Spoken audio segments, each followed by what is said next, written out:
For classroom purposes, we'll use with Escrima sticks, and then moving on to other curriculum later on as you get into other weapons and nunchuck and sword and stuff, we'll use angles of attack as our main focus, as how we name the attacks. Okay, we're not going to call them like with the bow. We called it a reverse strike or a overhead strike, things like that, right? So with the Escrima stick and moving forward, we're going to focus on angle of attack, because it's not anything really where I've got to cross my body up with one arm and the other and all that, and I got to come from different directions with two different arms. Like the bow kind of feels weird when you're doing that stuff. So one hand's in charge of one stick. Eventually I get to the point where I'm working two sticks, but most all of our practice will start off, and I suggest you at home, suggest starting off with one stick and just focusing on one hand at a time. I'm dominant on my right hand, so I started off like that, but once I got comfortable with those, I also practiced on my left. Now, I got comfortable with it here quickly with my right, maybe about 4 or 5 repetitions. I'm like, okay, I'm feeling this, I understand these angles. So I do about 8 or 10 repetitions on my left to kind of catch me up and make me feel just as comfortable on my left as I am on my right. So that's a good suggestion for those of you practicing at home. The first 2 angles we're going to cover in this video right here. So angles 1 and 2. If I have my right hand in charge, the stick is in my right hand, then I want my right foot in front. Remember, I'm using a weapon, I'm using a stick to help me gain some distance, to help keep them at a distance, but also to help me gain distance and be able to hit them further away so I don't have to get close to them.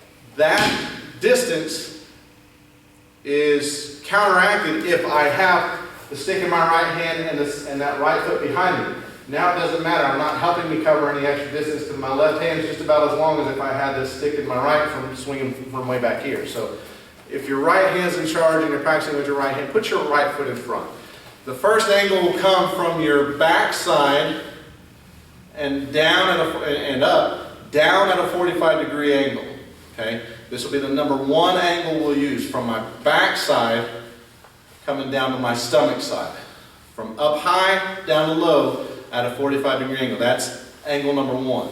Right? Angle number 1 could be used in a lot of different ways. Could be going to the temple of my partner right there. Could be going to the neck or collarbone of my partner right there. If I kneel down and did it, I could still hit him in the ribs. If I kneel down even low, I could hit him in the knees, in the ankles, whatever I want to get. But it's coming from up here down at an angle, 45-degree angle. That's the number 1 strike. So it doesn't necessarily show you what my target is I'm attacking. It depends on how low I get or where I want to get. It's the angle of the attack that matters.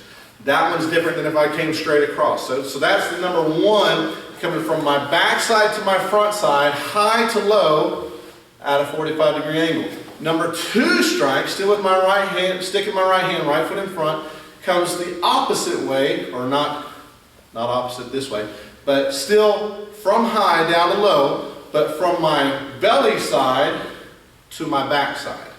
From my front to my back side here. So number 1 starts on my back side coming down. Number 2 starts on my front side coming down.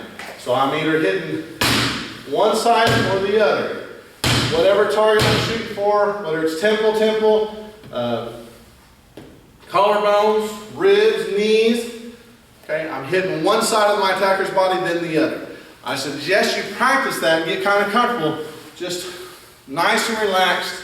It's almost like you're making a figure 8, a forward figure 8 with your arms.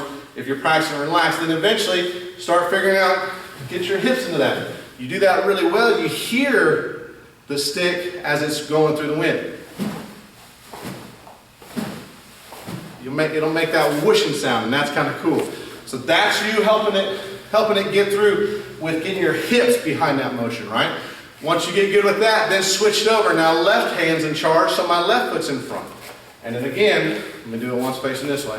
Again, number 1 attack here comes from I'm not going on the same angle that I did when it was in my right hand. I'm using the same mentality, the same thinking. It comes from my back side to my belly side, high to low at a 45-degree angle. This is a number 1 strike with my left hand in charge.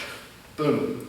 Number 2 strike is from my belly side to my back side, high to low at a 45-degree angle. So practice that.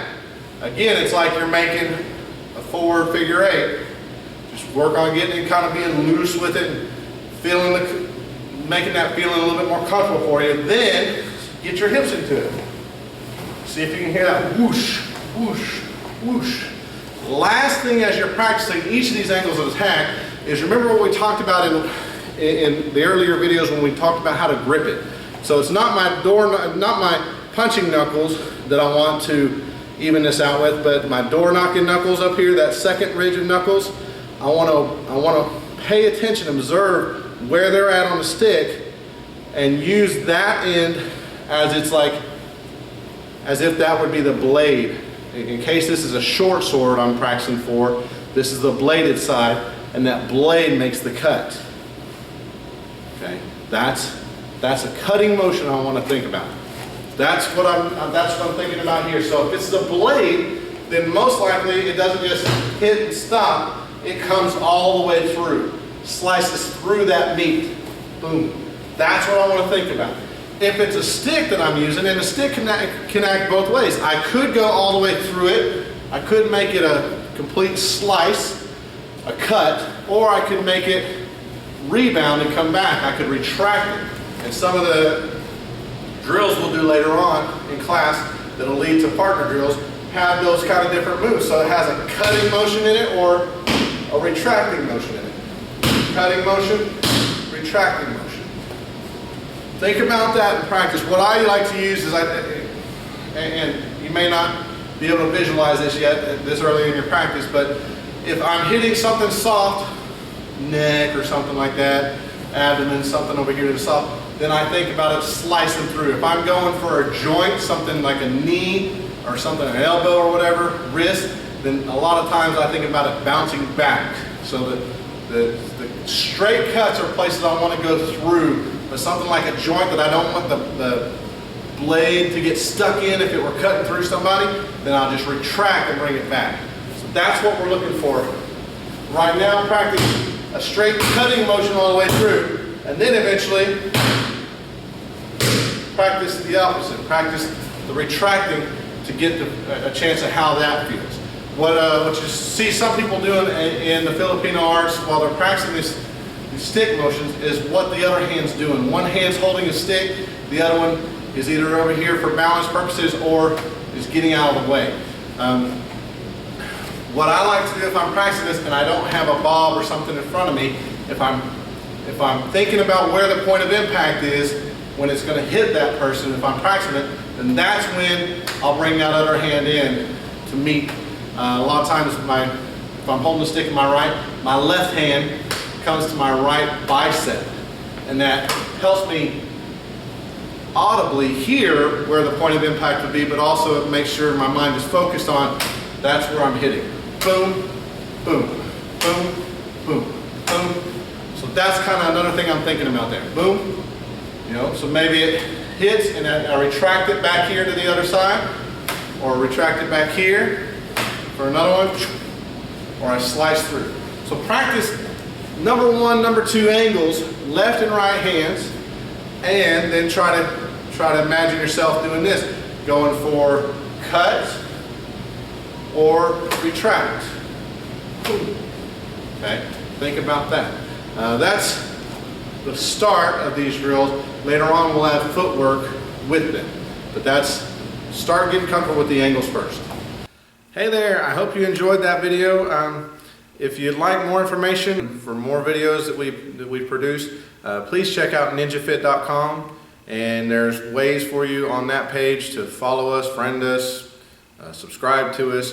We got Facebook, Twitter, and LinkedIn and YouTube tabs on there, all for you to find more information about NinjaFit, our program a little bit, and more videos off our YouTube page and Facebook pages that we'll post on instructional things, how to. Some of it's going to be for how to for instructors, for our leadership students, and some of it's going to be how to basic things for some of our future students. So please check us out and enjoy.